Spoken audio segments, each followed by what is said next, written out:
বেণী মাধব তোমার বাড়ি যাব। বেণী মাধব, তুমি কি আর আমার কথা ভাবো?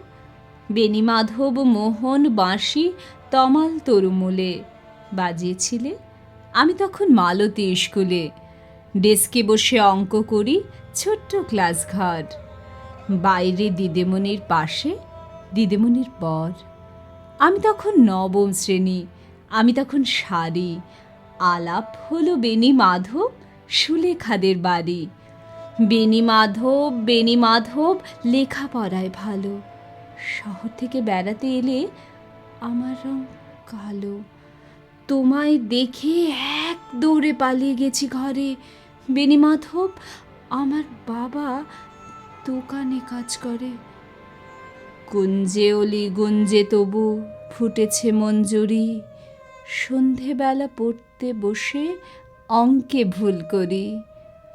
আমি তখন নবম শ্রেণী, আমি তখন 16। ব্রিজের ধারে বেণী মাধব লুকিয়ে দেখা হলো।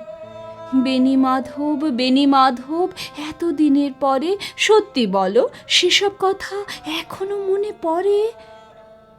সেসব কথা বলেছ তুমি তোমার প্রেমিকাকে? আমি কেবল একটি দিন তোমার পাশে তাকে দেখেছিলাম আলোর নিচে অপূর্ব সে আলো। স্বীকার করি দুজনকেই মানিয়েছিল ভালো। জুড়িয়ে দিল চোখ আমার, পুড়িয়ে দিল চোখ। বাড়িতে এসে বলেছিলাম ওদের ভালো হোক। রাতে এখন ঘুমোতে চাই একতলার ঘরে। মেঝের ওপর বিছানা পাতা, জ্যোৎস্না এসে পড়ে। আমার পরে জীবন ছিল চোরা পথের বাঁকে মিলিয়ে গেছে।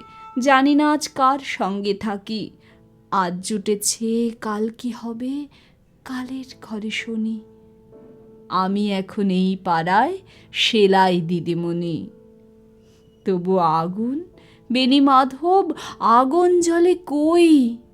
কেমন হবে আমিও যদি নষ্ট মেয়ে হই?